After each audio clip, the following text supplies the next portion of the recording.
Well, hello, everybody. My name is David Leese. I'm your proud host of Leaders on the Frontier, and a warm welcome to everybody joining us on X as well as on YouTube.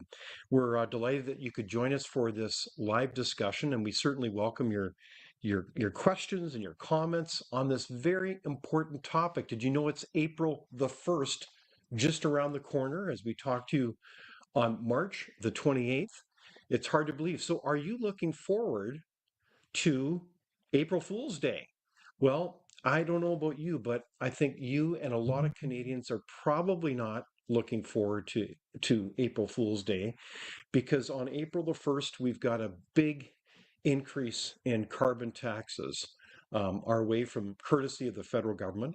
So we want to talk about that today, about carbon taxes, and that's really part of a larger puzzle, a larger picture about this incredible effort to change your way of life. And this is going to have a big impact. And so I am delighted to welcome our special guest today, the Honorable Dan McTeague. And Dan is a great friend. He's the president of Canadians for Affordable Energy. He's also got quite a background as a minister within previous Liberal governments, both in terms of domestic responsibilities as also the foreign affairs portfolio. So a warm welcome to you, my friend Dan. David, it's always a pleasure and good to be here just before the Easter long weekend and the mayhem that we're going to see come Monday.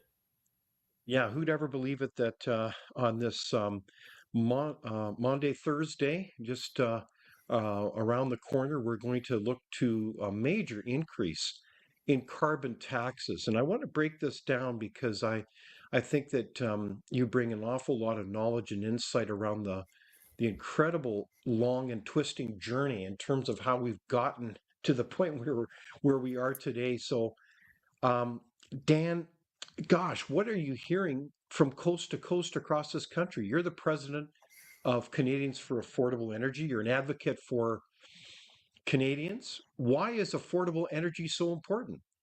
Because for the longest time, David, it's been ignored. It's been trivialized. It's been minimized. It has been part of the public discourse. And it's likely that people didn't feel the real pain, the sting, or the threat to their collective livelihoods that carbon taxes and other green initiatives are inflicting on average Canadians. Now dealing not with just energy inflation, but of course its consequential impact on food, on the cost of living, on housing, on rent.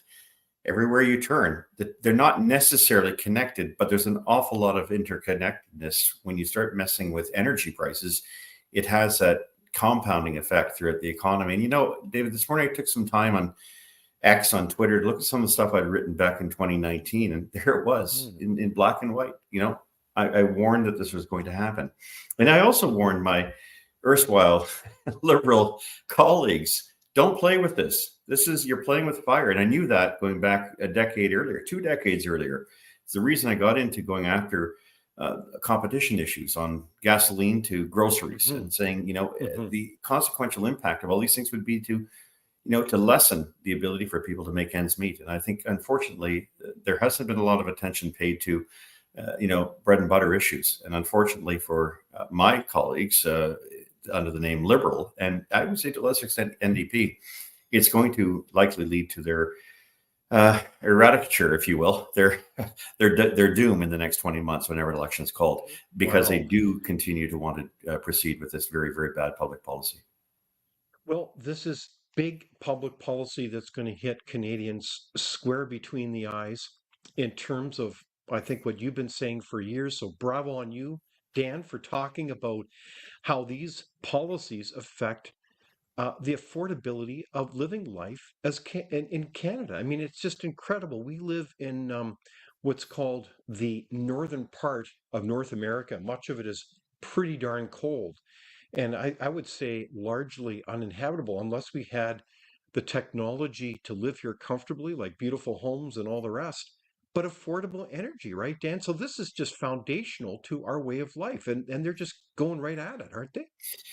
They are, and it's not just government. It's the science community, it's media, it is Hmm. people who ought to know better, who've completely bought into the idea that because there is a climate crisis, I happen to believe there isn't, But now that we have unusual weather, we're alerted to this idea that somehow we've done something bad and we have to do something, along the lines of tithing, or perhaps looking after, paying more because we feel guilty. It's really some very, very bad policy mixed in with a sort of a psychological behavior that I've never seen in Canadians before. They've been very resilient, very willing to push ahead with better ideas. But you're quite right. You've laid it out very well. We are among the most prohibitive countries in which to live, and yet we've done so much good with our resources. So much good. We have countries coming to us saying, please share some of those resources with us. But we say there's no business case.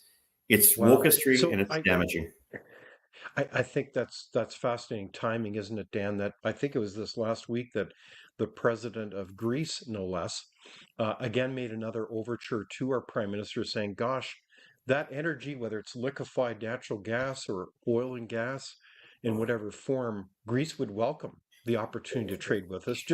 And this reminds me of the trips I think it was this past year that we had representatives from both Germany as well as Japan, and of course others. I know that a few summers ago I was in the UK and talking with an international trade representative, and we said, look, we could be supplying all the UK's energy needs. In fact, we could do it for all of Europe, and that would be just such a huge, I would say, impact in a positive way when it comes to the environment, and in terms of energy security, with Russia, impacting the supply of energy to Europe. Canada could be that solution, couldn't we, Dan? Well, why not? Our coast stretches from Pacific to Atlantic. We have coasts on the Atlantic and on the Pacific. We have a nation that can deliver to both Asia and Europe and Africa at the same time. We have the third largest provable reserves of oil in the world.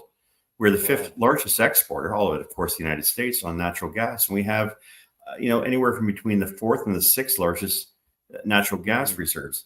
Look, there's no secret, and the world knows, when it comes to resources, a stable country that knows how to get its act together and does things in a reasonable and using the highest standards available, whether that be labor, environment, is Canada. And so, we have this sort of idea that we should shame ourselves into believing that we've done something bad, when in fact what we've done is denied not just them but ourselves the opportunity to provide energy for a much cleaner world. Yeah, I think you're absolutely right, Dan. So I did want to pause for a moment and ask our audience for our questions. I'm talking with the Honorable Dan McTeague, President of Canadians for Affordable Energy, as well as former cabinet minister in Liberal governments. And Dan brings a wealth of experience and insight on energy matters. And so when it comes to April the 1st, can you help us, Dan, understand what will be really the impacts at the consumer level when it comes to, say, filling up your tank? How is this going to impact your budget as a Canadian? Is there a short answer to that? Probably going to wind up costing average people an extra $2 to $3 a week just for fuel, and that's for gasoline. It goes up because it goes up 3.3 cents a liter plus GST or HST at 13% or 15%, depending if you're in Ontario or in the Maritimes. The reality is that that is on top of an existing. So it goes from, if you will, 14.61 cents a liter, which it currently is, plus HST, GST, to 17.61 cents a liter. All in all, we're paying about 20 cents a liter. It represents about 10 to 14% of the entire total cost of gasoline, and even higher for diesel, because it goes across the board up 4.01 cents a liter.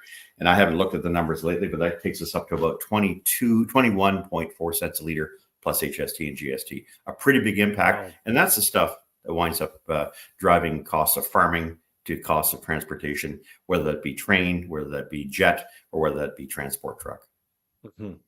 So I think your point is so important not to miss, and that is that this has a cascade effect, a domino effect, if you will. It's not just hitting people at the pump. This cascades all through the economy, because historically Canada, one of our ace cards in our economy, our levels of productivity, has been reliable, affordable energy. So they're really undermining that. So this is going to go and hit manufacturers. when it's going to hit people in forestry, mining, agriculture, everywhere you turn. Is that your point that you're trying to make here, Dan? Yeah, it makes us generally uncompetitive, and it makes us uncompetitive not only within the federation, within the country, but Hmm. also with respects to other nations.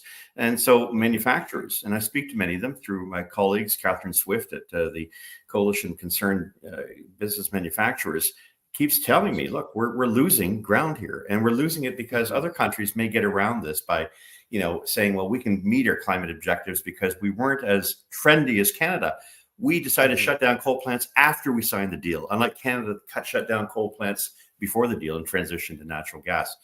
There is a significant correlation between what the government has been doing and the very alarming commentary made by the Bank of Canada, which supports the view that our Indeed. GDP to capital per capita is falling, and it will fall to the lowest level among OECD members by 2060. That means our children are going to wind up being laggards in a nation in which we're always in the top 10. We're going to be now dead last, bottom of number 60 in OECD Okay, nations. so That's a very Dan, scary can you point. repeat that? Because I'm not sure if people would have necessarily caught that. You're referring to a recent, I think as of yesterday, Yes. report by the Deputy Governor of the Bank of Canada saying that there's a productivity emergency in Canada. Is that it? Is that what you're referring That's to? exactly what it is.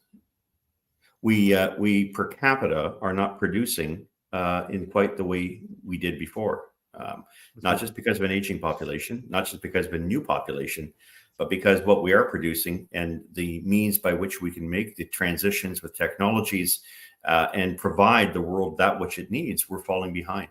We are not backing our winners. Our winners are the resource sector, our agriculture Mhm. sector, our manufacturing Mhm. sector, yes, our tech sector. But all those seem to be pivoting on only one thing and one thing only: government grift, government money to go buy things that the world already knows it can make. You don't have to worry about hydrogen. The rest of the world knows how to make it in the process of making cement and all sorts of other products. The world Mhm. knows how to make electric vehicles. The world knows how to make windmills and turbines. The world knows how to make solar panels. That we're saying that Canada should be able to do these things, and throwing a lot of federal money and taxpayer borrowed money really suggests that we're losing the game here. And the game is really to ensure that we have something that is attractive and for which our labor market can be resilient, Mhm. responsive. We're not. No, I think you make a very good point, and thank you for referencing the significant challenges that Canada has in terms of our productivity, and it's declining, and really is a kind of an ominous foreshadow of a really what will be a declining standard of living for Canadians. Is that a fair comment, Dan? Well, it's a proxy for a standard of living, and if your per GDP capita is in productivity is declining, it means their standard of living is in free fall. And Mhm. you Well, can't blame international factors. If that were the case, other nations would be going the same direction. After COVID, we've gone in a very different direction. We're down. The United States is up. Europeans are up. Asian nations are up. We have a serious problem, and it has a lot to do with a government that doesn't know how to govern, but at the same time doesn't know how to back its winners. And the winners that it has is keeping it in the game are being hmm, constantly assaulted. Look, I take no pleasure in saying the fact that if we were to get rid of the oil and gas sector overnight, which is what this government wants to do, we would leave ourselves in an awful situation and be very, very quickly put on the direction of the International Monetary Fund. We would be a basket case because we would lose 10 to 12% of our GDP, and that would make a bad situation already worse. And by the way, interest rates go through the roof. yeah, wow.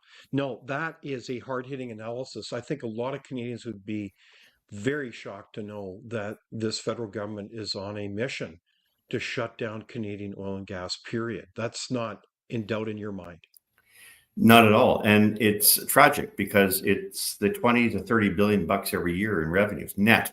A lot of Hmm. these disingenuous types keep saying it's they're subsidized. If you're talking about business write-offs as being subsidies, then you might as well have that hang on every business.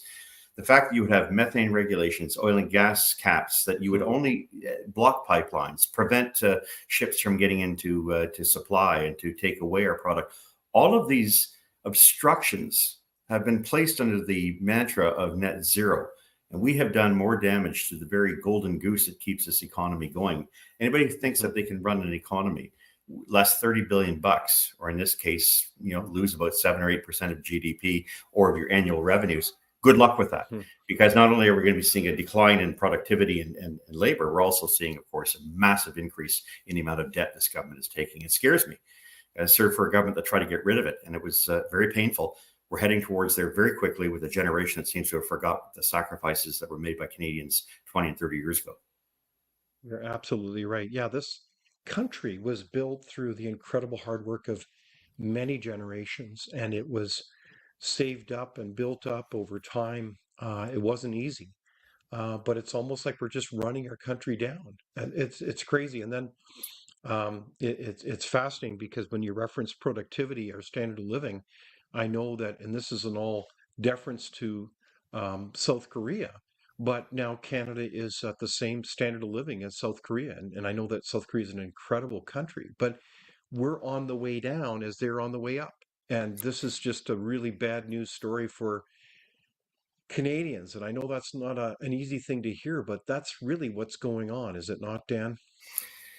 Well, I mean, I'm not going to paraphrase the words of that great Korean singer, Open Gangnam Style, but we're looking at a reduction in possibilities. That song very much about some people living in a beautiful vicinity, of the rest living in relative dire straits and difficulty. Look, it doesn't have to be this way, and we don't have to say that we're not going to do what we have to do when it comes to the climate. But my goodness, our obsession with this thing, to the exclusion of everything else that we have taken as a consequence of the reality about us, is going to lead to our national ruin. And my appeal is to people in Toronto and in Montreal who keep voting for this and don't recognize that the calamity that they're voting for is only going to be inflicted more arduously on them than any other constituency. So if you think you can live without farming, and you can live without energy, and you can live without manufacturing, and you can live without a government that keeps its financial commitments steady, good luck with that. Because sooner or later, the wolves will be at our doors, not someone else's. Well, let's channel our fellow Canadians right across the country, including in Montreal and Toronto, and you can help us do that, Dan. But no, that's a challenge then to our fellow Canadians to pay attention and open our eyes in terms of what's going on. So let's peel that perennial onion and let's get at this. And I want to understand what's really going on here, because you hear a lot of rhetoric or a lot of messaging saying, well, the carbon tax is a price on pollution, and this is the way to, safeguard our country from the impending doom of climate crisis. I can hear or see Greta Thunberg's the young woman, and all deference to her as a Swede, wagging her finger at us saying, how dare we? So when we look at this, is this not the policy response to impending doom of climate change, Dan? So, man, don't you care about the environment? What shouldn't we be all in favor of the carbon tax? Well, I think we need a great reset, but it's a great reset back to reality. And if people believe that hysteria is a good way in which to conduct public policy, then I would suggest that they want to look at the history of those who've been purveyors of this hysteria, of this panic approach to public policy making, because they've failed. In my time, I can go back to the days of the population bomb. Concerns about there would be no more ice caps by 2010. The Al Gores of this world. There have been many who have come before, these false prophets who've basically said the world as we know it will end, and it's because of us that it must end, and you must do less than what you have. Look, the hypocrisy of those folks aside, and I take I have nothing personal to say about people and their private habits. Sure. But they want to impose on us a regime, a control, a command structure that somehow legitimizes the role of government. And if you want governments to run your life, that may work for some people, but for a lot of other people, there's a cost. And it's not just a physical, financial cost. It's one that restricts our liberties. It's one that brings into question our democracy and our liberties that we take for granted, the freedoms that we have all fought for and enjoyed. There's a modicum of responsibility. Yes, we have that. but not at the expense of taking everything away, including our ability to make a decent standard of living. And I know that a lot of this is couched in, and not coincidentally, to anti-capitalism. So the propaganda machine by the left and by the Greens is eerily familiar to the stuff that we saw under regimes that followed Karl Marx. And for many of us, we're not putting up with it. If, of course, we believe there's a climate emergency, fine, then say so. But I don't believe there is. And I think the idea that we can rile people up by saying there is one and get municipalities to write all sorts of nonsense to provincial governments to shut down natural gas plants, or you have people demonstrating in the streets, give your heads a shake. Do not use weather as a symptom or as an example of a climate going wrong. Frankly, if you look at the longer term weather patterns, it hasn't changed. We'd like to think we have. And climate's done in periods of 100, 300, 500, 5 million years, not 5 minutes or 5 days. By the way, my good friends at the weather station, I often say, I have many of them working there over the years. You can't get the weather right in 5 hours. How are you planning to get the weather right for the next 6 to 7 years? So look, I know what people are looking for. But if you think that one gas, an inert gas like CO2, is going to cause the end of the world, you got nothing coming in terms of a day of awakening. Yeah, so you're really giving us a lot of reality therapy today, Dan. So you're kind of making a point here that we care about the environment, but this is not a crisis. Even if you use the parties like out of the UN panel, they're modeling on climate change and temperature change. We're talking basically a degree over 80 years. Well, don't tell me that that's an imminent existential threat. And thousands of scientists agree with this point. There's no consensus on this. There's a raging debate. So, but for whatever reason, you're saying that parties, including this federal government, have taken up the cause of climate alarmism as a kind of a pretext to make a lot of big changes in people's lives in terms of the form of a bigger state. Is that what you're saying? Yeah, I don't and want to put words in your mouth here. Justin Trudeau brought in an activist, a well-known activist who 20 years ago had been considered loopy and was jailed twice, arrested twice for his stuff. That's Stephen Guilbeault. Read very carefully where this guy comes from. I mean, this guy is not your average, garden variety activist. This guy is pretty serious about what he wants. And he does want us to have 15-minute cities. He does not want us to have cars. He doesn't want us to own our home. He doesn't like the fact that, we've seen examples of where, what happened in where was that place many years ago, Walkerton, where we had the crisis there, where he made mocked it and said, this is nature's revenge, where he said, this is what happens with fossil fuels and Lac Mégantic. Look, if you carefully study where these people are coming from, they are on the fringe of society, and their ideas are not mainstream. In much the same way that you can't make an argument for a climate crisis, they have to continue to convince, to connive, and to con you into believing that the world is coming to an end. And if they can do that, then of course you're going to have everyone's attention. They're scared at the idea that their climate crisis narrative is falling to pieces globally. And as a result of that, they're losing control of what they want to put in place. It's happened very quickly, by the way. Okay, so that's fascinating because I think I'm on your page, Dan, in the sense that it seems like that whole narrative of an imminent climate crisis is falling apart. I mean, you see scientific report after scientific report weighing in saying this is not accurate. Is your sense that the government itself is actually waking up to that reality? Because I get the impression that some of these people, and I don't mean to be unfair to them personally at all, but it's almost like a religion to them. It's like a kind of a faith where they say, yes, the meaning of life is to fight, quote, climate change, but we don't want to talk about the facts and evidence. We don't want to talk about this, and certainly in the form of a healthy debate with the other side. It's very hard to get them in a room to have a debate. It's almost like our highway, or we're going to try to cancel you. So you've got to go along with this. And as a proof of your virtue, you will adopt this carbon tax and you will like it. Am I being too simplistic, Dan? No, because I think it's pretty clear the record is very adamant about this. We tend to take the words of the Economic Forum or the United Nations Intergovernmental Panel on Climate Change. We tend to exaggerate even some of the most weirdest of models. And we tend to think of those as the need for sudden and immediate policy, when in fact, what I think we're doing here is a disservice to the reality that is about us. And that is in recognizing that, these are things that some believe we have to champion. I think a lot more of us are starting to say, wait a minute, it's time to hit the pause button and to take a deep breath and look before we leap. We have challenges, to be sure, but if anyone out there is suggesting just for a moment that some of our policies are based on, the outcome that we want, which is a better life for people, this is not what they're after. They don't care about the life of people. In fact, let's be honest, there's a hint of Malthusianism in what they're doing. They want to control population. They also want to deconstruct population to ensure that there aren't enough people out there that are going to despoil the planet.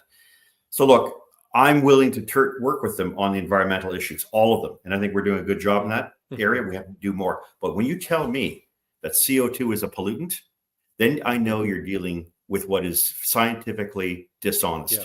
And if you're going to pursue that, you better be able to tell people that you're not following the scientific method and that you have no credibility in espousing that. We know that the entire infrastructure of money going to these grifters would come and fall to pieces the very second, as I said earlier, the climate crisis is declared not to be such a thing. Yeah, no, I excellent point, Stan. And just to be clear, carbon dioxide is foundational to life on this planet. Not too far from here, there are greenhouses after greenhouses where they pump CO2 into them to nurture plant life. I mean, this is just basic science. And so there's certainly been, a tale told here that suggests that CO2 is a pollutant. I mean, it's just utterly insane. So what we have here is also, I think, a very practical discussion. And I think we could use it. We could cite a couple things. One is that even if we shut down Canada tomorrow, like everything was shut down, manufacturing, services, you stop driving, like we just went back to the Stone Age, it wouldn't make a difference in terms of the climate. And everybody knows this. So why are we pursuing policies that will change the face of the middle class? It will ruin people's livelihoods and choices that really give them a future for them and their families. Because the very, very raison d'etre of the people who are pushing this would disappear. You wouldn't need these people. You would have to hear from these people. They wouldn't be your politicians. They wouldn't be your scribes in media, and they certainly wouldn't be your scientists. There has to be some understanding of the interconnectivity between the end of the Cold War and the need for governments to find something. If tomorrow I were to come to everybody and say there's no climate crisis, as a scientist, as an academic, as a media, as a weather station, I wouldn't be able to make any money from anyone. There has to be some crusade towards an outcome that says something bad is happening, and how do we address it? I'm simply pointing out what I think has become more and more obvious to people is that if there is in fact a change in our climate, given that much of it cannot be done by mankind, given that we're talking about 3% of 0.04%, of which Canada is responsible for 1.5%. There's no amount of analogies you can use, but are you going to rip down the CN Tower because you found a speck of salt on it that has to be destroyed? That's what they're asking for.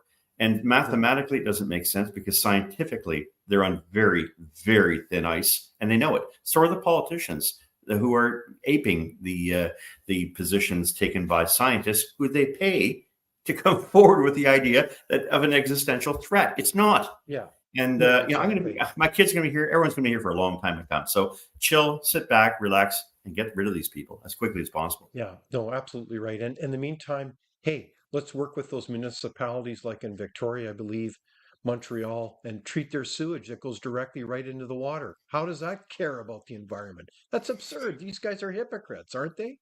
Big time. And they're the first ones to jump on, the latest jet to get over to their climate conferences every year. They're the same people who live excessively, but then contemptuously suggest others, behave better. Don't do as I do, do as I say. That kind of, imperialism is just beyond contempt for humanity. And it demonstrates the extent to which our politicians are out of touch with people. When someone this afternoon goes to try to buy some food for the Easter long weekend and realizes that there's some items they're going to have to put back on the shelf, the short answer is blame your Liberal NDP and Green politicians for that one, because there's a connection between these unnecessary taxes based on a fraud and a hoax and a scam that somehow we're doing something very bad by the Earth's environment. Nothing could be further from the truth. To believe that is one thing. To be bamboozled by it is another. To be hammered financially by it is inexcusable. It's time for these people, literally, to go. Wow. So there you hear it from the Honorable Dan McTeague. He's really serving it up straight to us on so many fronts. And I think I do have a question from the audience, and that is, will the carbon tax wash as we get rebates back from the government? What do you say, Dan? Well, which carbon tax are we talking about? The one that you currently get, which the parliamentary budget officer says most people do not get back what they pay in, because the parliamentary budget officer did what Dan McTeague did 4 years ago. Buying, a liter of gasoline with a 10% hike on it won't mean that the cost of gasoline itself is all you pay. You know full well that the delivery guy or girl or whoever has to also include that in their price. Take your Uber. It's already in there. Take your food. It's already in there. Yeah. No, right. When the rebate comes out to basically a shell game, basically, it's not a rebate, it's a bribe. It's bribing you with your own money, but giving you far less in return. Bribe. And so, but don't take my word for it. Wait till the second carbon tax hits you. In the Maritimes, 6 and 8 cents a liter is now the clean fuel standard or clean fuel regulation. That adds, and there's no rebate to that. In BC, it's 17 cents. Wait till Ontario, Saskatchewan, Alberta, Manitoba, and Quebec have to pay this. And you know what? Because the fur is going to fly. It's going to be very, very damaging. It means at the end of the day, you're artificially adding to the price of the energies that we need to live and the energies we need to get by on. By the way, no EV is built without fossil fuels, and a hell of a lot of it.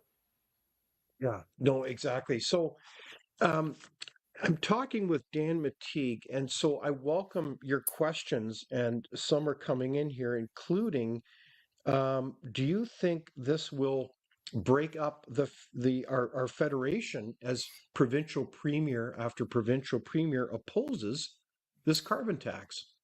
No, I don't. I think the pain is going to get worse. I think the Bank of Canada is now having to look at the fact that inflation may be here a lot longer, and it's going to have to make a quick decision as to whether or not it maintains these high interest rates, maintains them because the federal government is spending money hand over fist.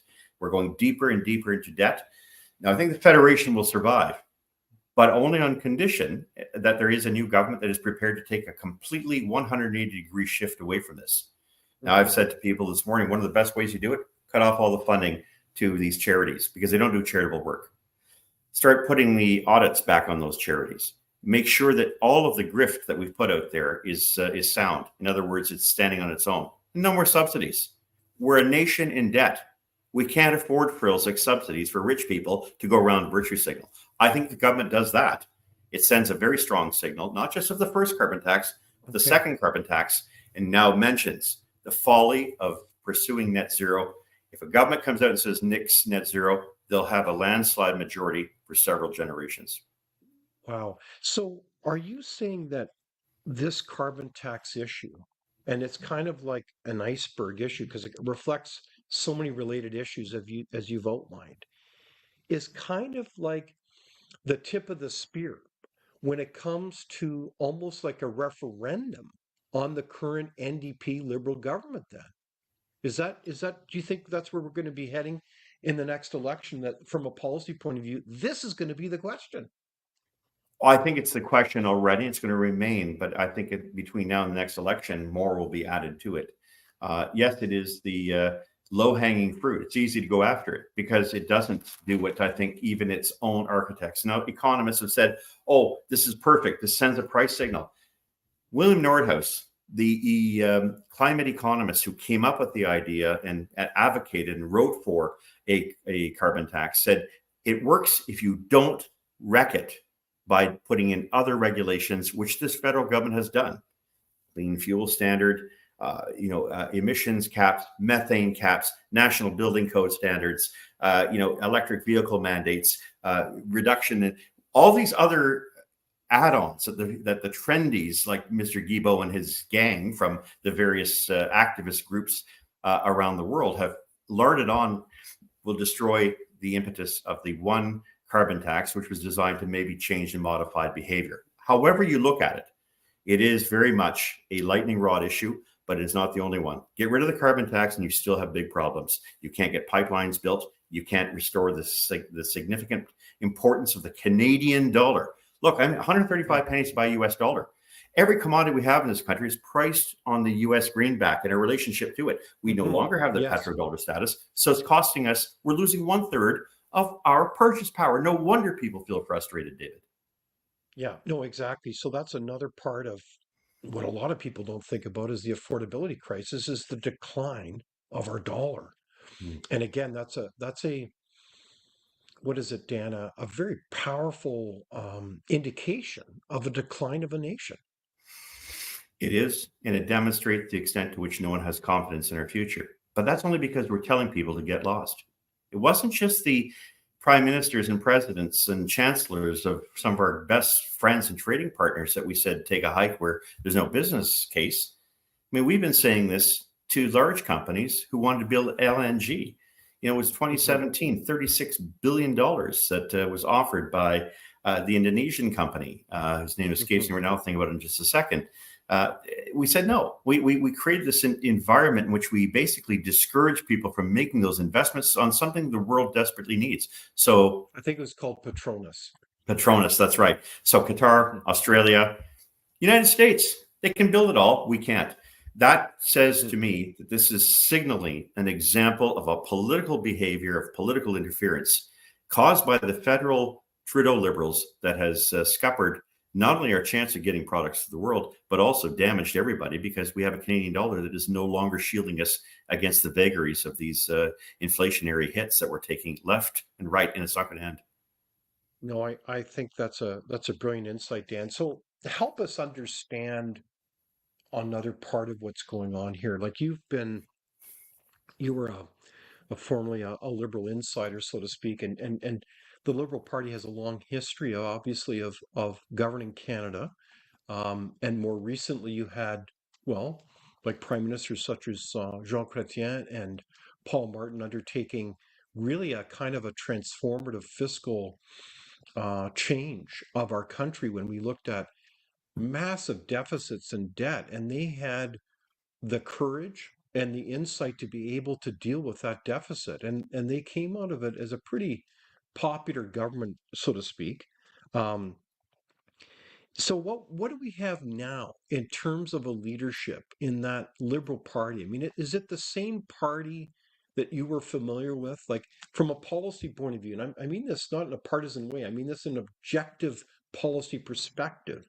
If you look after issue, are we dealing with the same Liberal Party that you Well, knew no, so not well? at all. Not at all. And it would be easy to point this out because the same Liberal Party today would not forget the sacrifices of the Liberal Party of yesterday in getting the financial house of the country in order. And it did so Yeah. not because Liberals thought it was cool or because Conservatives weren't doing it. It's because we got the cooperation of the provinces and people who said, yes, the situation is out of control. It is now out of control again. This is a group of individuals who took over power and took the finances of a good country and basically directed it off a cliff. And as a result, save and except for bond rating agencies who are somehow mystically still believe that we can use the CPP as some kind of leverage, as some kind of collateral against our ever-growing deficits and debt. If it were not for that miscue, which no government can use, I know they've tried. I know our government tried it in 1996, 1997. We were just that desperate. But there's signals that the government's going to try to do that as well, and it can't. It's vested where it is and kept arm's length from government for good reason.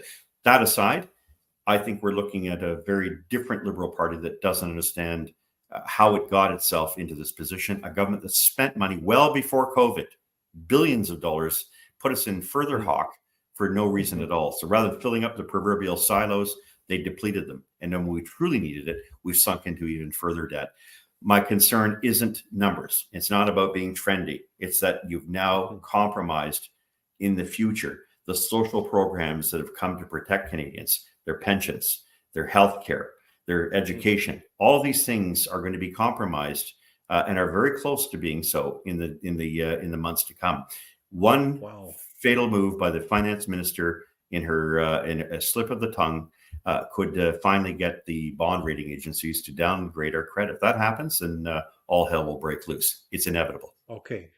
So, gosh, you're articulating something that's pretty familiar to you from years past, and that is we're kind of at the tip here where if you have a downgrade on those bond rating agencies, your interest rates go up and increased debt costs go up, and then you start cannibalizing the real program spending that people rely on in terms of healthcare and Yes. education and all the rest, then you are kissing goodbye the future of your kids' future. That's what's going on here, isn't it? It is. And what it took us to get out of it last time wasn't just some pretty tough decisions and provinces having to see less spending and offered from the federal government. We cut back on provincial programs and some of the obligations that we had. We also had the advantage at the time of a growing U.S. economy and more need for Canadian oil and gas. If you want to know the tractor that helped pull us out of that, it's that we built 4 or 5 pipelines. The Americans loved our oil, and that put billions of dollars back into the pockets of government coffers so we could pay down that debt and get the country back where it needed to be, get the government out of borrowing.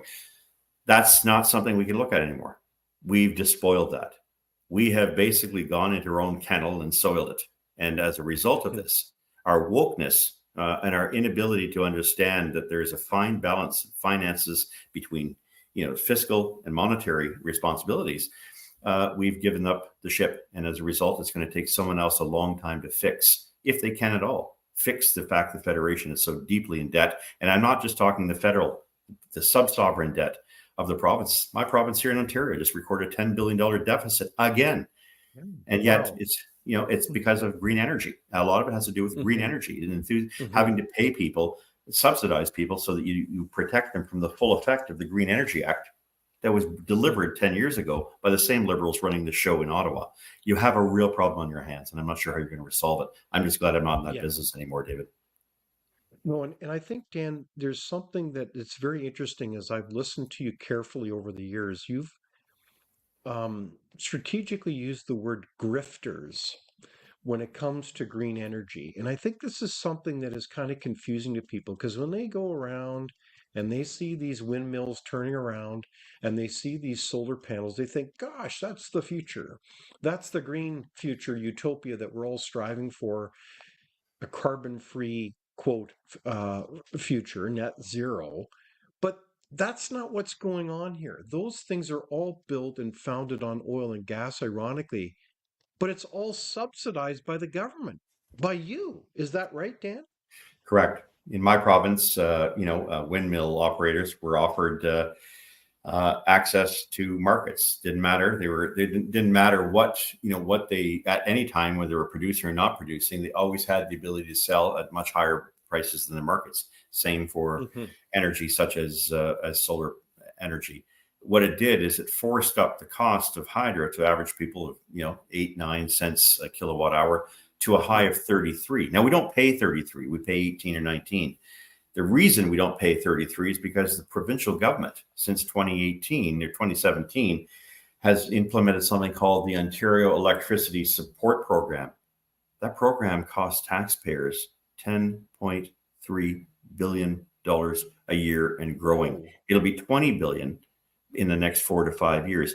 In other words, it is sapping monies that would otherwise go for more productive reasons, and it's being larded on to our total debt here in Ontario. That's a very scary situation, but it's what happens when you have fools messing around, playing games with green energy, when Ontario boasted among the cleanest energy menus in all of the world. You don't take my word for it. This little thing, which I always often like to keep around, there's what happened in 1965. Little town called Pickering brought in North America's first commercial nuclear reactors, zero emission, long before it was cool and trendy. We threw those away in favor of pie in the sky technologies, and Mm. now we're paying a price that our grandchildren won't be able to afford. Yeah. Well, what I like about your attitude, Dan, is you've articulated well not only the case for affordable energy, but with pride, you've said how Canada has one of the best portfolios of clean energy now between hydro, nuclear, um, oil and gas. Like we should be proud of the energy mix that we already have, right, Dan? We're the best. We're not boastful, but we are the best. And there are very few people. And where someone does better than us, we'll find out and employ that technology, because we Hmm. always want to make sure that we're number one on all scores. ESG, the famous environmental, social, and governance, we're pretty much the top producer, barrel for anybody we can compare around the world. And as Hmm. I mentioned, Hmm. we have hydroelectric in Ontario. We've had nuclear in Ontario, Quebec hydroelectric, the Maritimes. Yes, we have coal in some places, and yes, we have oil, and yes, we have natural gas. We're also one Hmm. of the most energy diverse nations on the face of this planet. So we, Hmm. based on the circumstances, based on the geography, really based on the need, based on the climate, the weather, we have Wow. harnessed all of these things, and we are example to the world of how to do these things. Hmm. It's not by accident. Nikola Tesla showed up not 50 kilometers from where I am right now here in Milton, and built the first operations of the Adam Beck in back in 1910, 1915. So look, we're not big on boasting what we've done, but when we do it, we're among the best, and we've got a track record to prove it. We shouldn't allow this generation of cancel culturalists in the Liberal Party to destroy, Hmm. undermine, and forget that getting here wasn't easy, and that they taught us a lot about how to stay here and get better. Right on. Yeah, what a great history and great legacy that we should be proud of. So we need to tell that story well. And one of the things I'm also intrigued about, Dan, is this whole so-called ESG movement, the environmental social governance movement. And my interpretation on it, among so many others, is it's really a kind of an index that the wokus use to employ on all kinds of use of our money, including on our beloved Canadian pension plan, to impose all kinds of actions and biases on the use of that money. So instead of maximizing my pension return, they're undermining it for their woke causes. Is that your take on it too? Well, I mean, if you're going to undermine a country or undermine our ability to make ends meet, you've got to have a plan that says these things can stand on their own. These things will, manage to make money, raise money, and fund themselves. Saying that you're going to depend on government in perpetuity makes no sense. No one will buy something if it's going to always require not just command and control, but my tax money to support it. Hmm. Henry Ford didn't need a subsidy to build the Model T and replace. I'm using an analogy, Yeah. replace horse and buggy. Hmm. But that's exactly what we're seeing with the electric vehicle. And I love electric vehicles. They're fun to Hmm. drive. It's all sorts of wonderful, attributes. They're a computer on wheels, but you can't have a class of people, running poor, paying their tax dollars so others can Hmm. have the luxury of driving around these things. And ultimately, we know that these things can be used reversibly. There are times when they can control when you can have it, when you can't have it. Ultimately, they're not free rides. And so when it comes to ESG, I guess the proof is now in the pudding.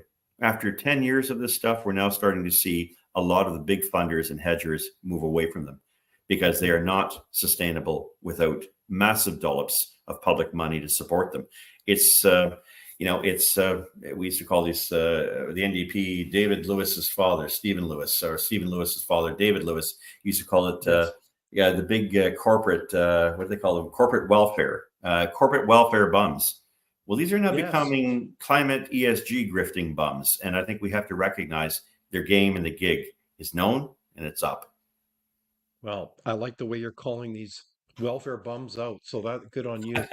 So as we look to action, Dan, what can citizens do to stop this kind of insanity? I mean, I know that you know, ESG begs the question, have a heart to heart with your banker, your financial advisor, and say, I don't want my money going into some ESG pot. I want good returns. That's certainly a logical action. What are other things that citizens can do here, Dan? Talk to your family, talk to your friends. There's nothing more powerful than the collective desire to make change happen. I, as a politician, have run many campaigns for many liberals in the past. I've run many of my own campaigns or been involved. Hmm. When the public makes up its mind, it's hard to turn that around. And I think the public is Hmm. becoming more of the view that the status quo is not sustainable. We can't continue down this road of believing that we're all the bad guys and that we have to give money for green, pie in the sky ideas that at the end of the day cost us more than we can possibly afford. Anybody who's out there proposing a lessening in a condition in which we live is somebody we ought not to be listening to. More importantly, we should be telling them to live according to their own rhetoric. And you'll find that they don't. They're usually the ones driving around the nice vehicles with the 15 different homes, trying to scare the bejesus out of all of us in terms of telling us how bad we are and how bad we're doing. I don't fly around the world. I do my own thing. I try to do things on internet as we do, and we're all doing the best that we can. But I think it's important on a weekend like this, Easter weekend, families sit down and have a pull aside with your kids. Say, listen, we can't afford to make ends meet. Here's why. And, this idea that you can have, universities cancel ideas and culture and have this whole idea of critical theory and all of this other stuff that we have been beset with over the past very short period of time. It's time to break the yoke of ignorance and cast aside those who do not put as a primary condition for their elected office the willingness to help the human condition. While recognizing we have responsibility to everything, we also have responsibility to this generation and to the next. And we're not going to do it by saddling them with debt or scaring the bejesus out of them, as I've said earlier, by telling them there will be no future. And that's exactly where the climate grifters get their support. They get money, and then they get the alarmism. I've had enough, and I think most Canadians have, of climate bedwetting. It's time for it to end. I like what you're saying, Dan. Let's stop the climate bedwetting, as you say. I've never heard that before, so I'm going to quote you on that, Dan. Right. So if we look at the other side of the equation here, what are the politics of this in the sense that is a lot of this a lot of just, to use your word, grift? It's just a lot of pigs in the trough, to use that analogy, uh, seeking free rent, so to speak, going after the taxpayer's dime and feeding off this, because I just marvel, like you do, at the amount of money that this federal government has spent. It's spent more money than all the previous federal governments combined in our history. It's stunning. So Yeah. we have this record amount of debt.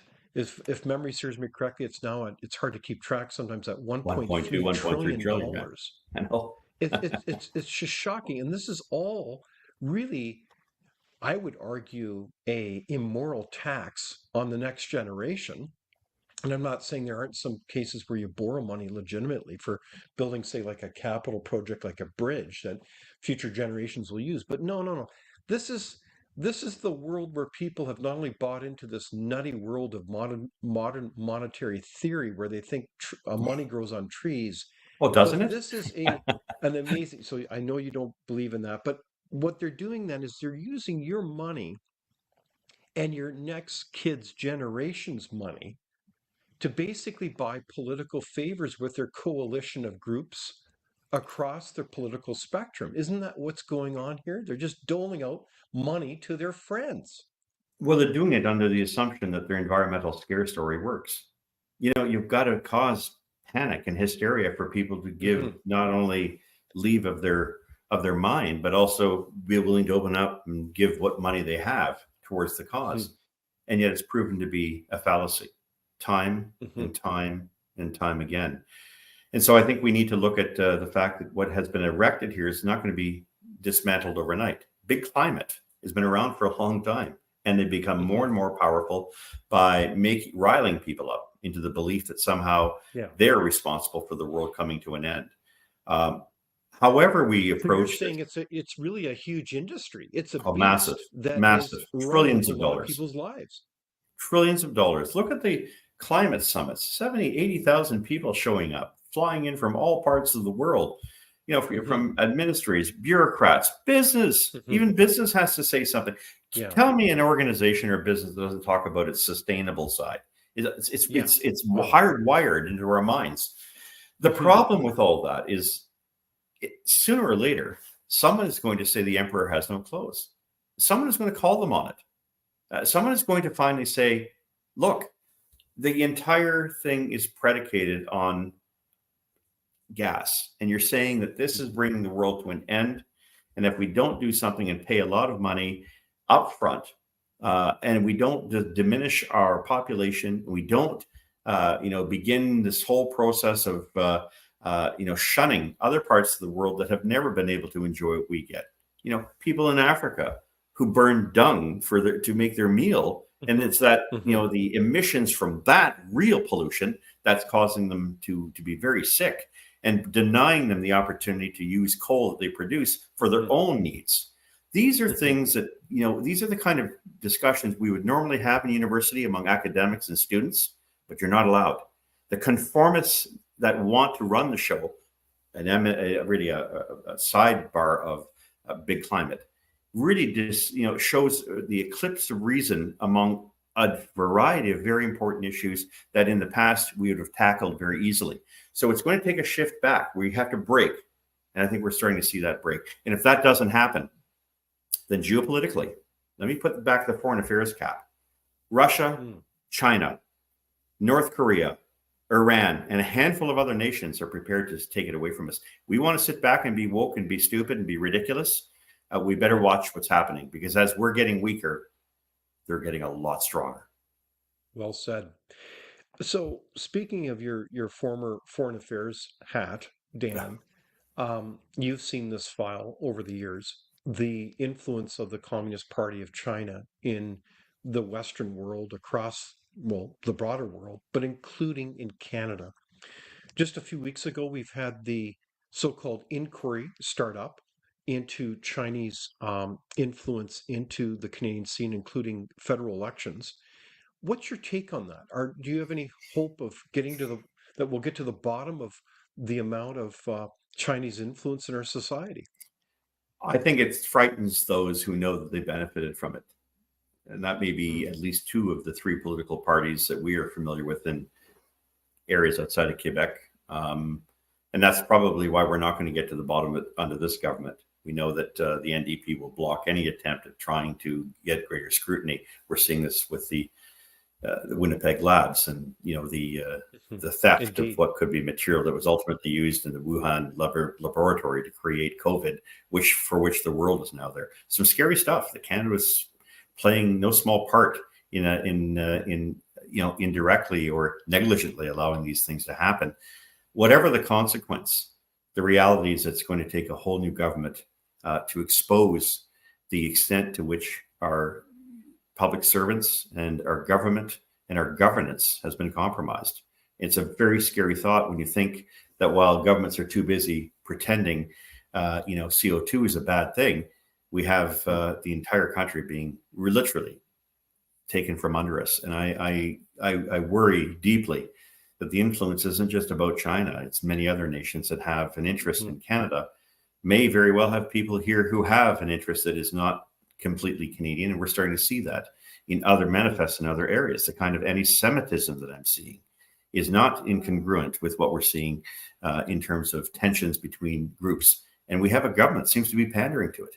Very scary. I Hmm. never thought I would see the day, but that's exactly what's happening in Canada. It's enemies from within, and it's the fact that we have been compromised that is very much part of the narrative and the discourse that we need to consider in this country as we head toward an awards election, in which we have to be mindful that this is going to happen. Hmm. So I would share your concerns. So what a good challenge, an articulate invitation to open our eyes to what's going on in our country in terms of many things, including foreign influence. It is interesting that Canada's national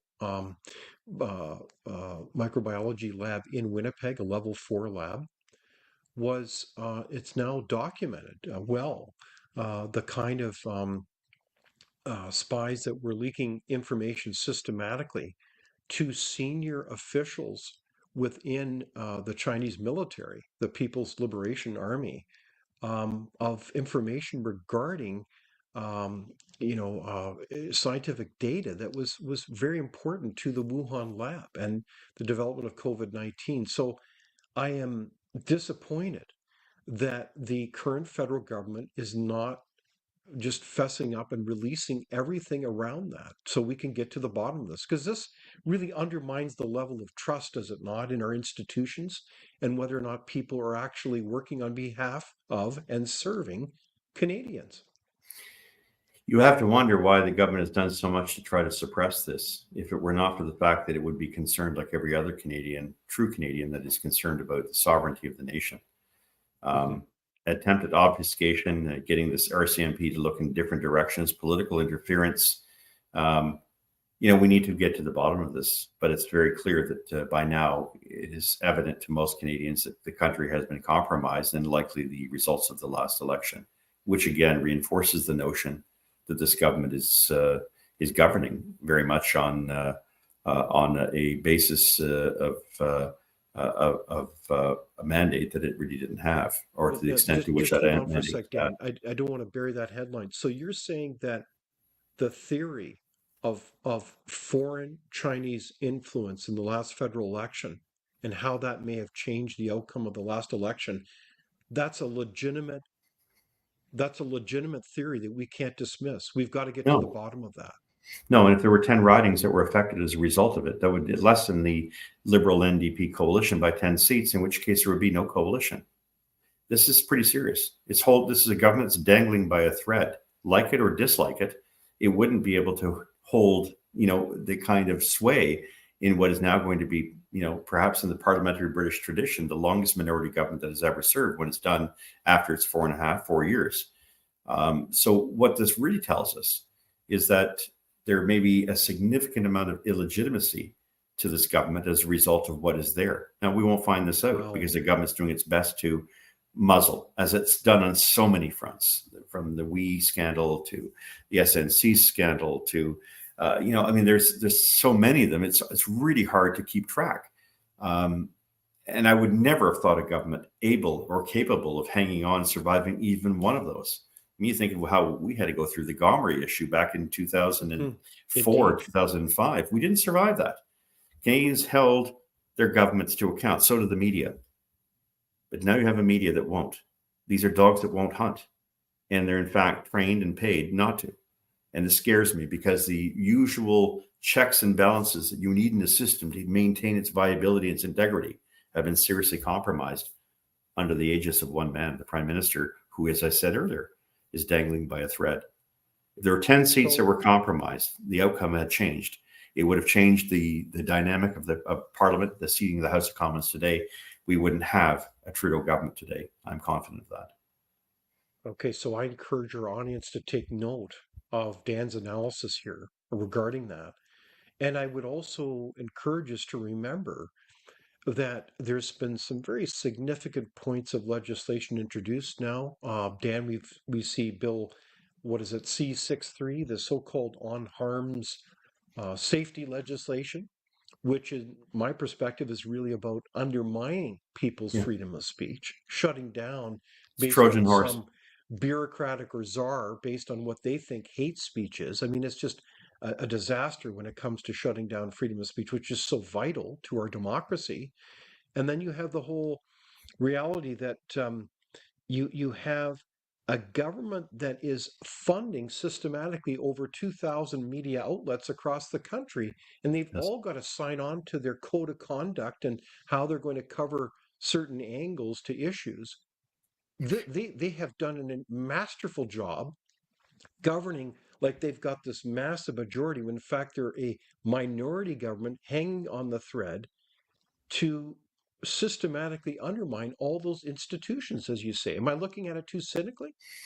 No, and I think it brings forth the idea that Justin Trudeau, in fact, admired China's basic dictatorship. You're seeing authoritarianism flexing its muscle in a number of areas. And they are able to control part of the narrative and the agenda by having so many people who are beholden to them, like it or not. If you have and require money from the government to continue functioning, you are in effect an appendage of that government. You are a proxy of that government. Now, it doesn't mean that you're always going to follow everything they say, hook, line, and sinker. But in the past, the traditional independence and perception of independence of the media was always something we could count upon to ensure that the public was always kept informed of what was happening by our legislators. And yeah, there were many times I got taken out and scrutinized, and I was good with that. That's what the system. That's how the system functions. It's healthy. It's dynamic. It's no longer, and that's why I think we're seeing a stasis in our electoral system, which combined with all of these other factors that we've just mentioned, foreign interference, unwillingness to scrutinize bad behavior, the ad scam. I mean, there's a myriad of these that have come out, any one of which should have taken down any legitimate government in the past. It has not done so now. It suggests to me that the game is almost over and our democracy has been badly wounded here. I don't know how we're going to recover it quickly, but we need to get to another election quickly and settle the score. And if Canadians from Montreal and Toronto still want to vote for this nonsense, well, I just make sure it's fair and democratic. But at the end of the day, if you still think that the way the country is going is the proper way, then maybe a trip around the world to countries where this has already happened might be in order for those who think very little of our nation and its major, noticeable, globally noticed decline. Wow. Well, Dan, it's been a pleasure to talk with you. It's not been easy because what you've shared with us are really, in many ways, profound messages, but also prophetic ones regarding the state of our country today and where its trajectory is in the future. And I want to thank you for the kind of leadership and courage that you have, and as president of the Canadians for Affordable Energy, and for joining us today. It's been a pleasure, David. Thanks for having me, and look forward to doing this again. Well, thank you, everyone, as well, for joining us this live discussion. We really appreciate your questions and your comments, and we really value that. We want you to also encourage you to like the program, share it if you think it's important, get the conversation going with your family and friends, as the Honorable Dan McTeague talked about. But in the meantime, I want to wish you a blessed Maundy, Thursday, and Easter, and wish you all the very best. Until next week at the same time, thank you for joining us.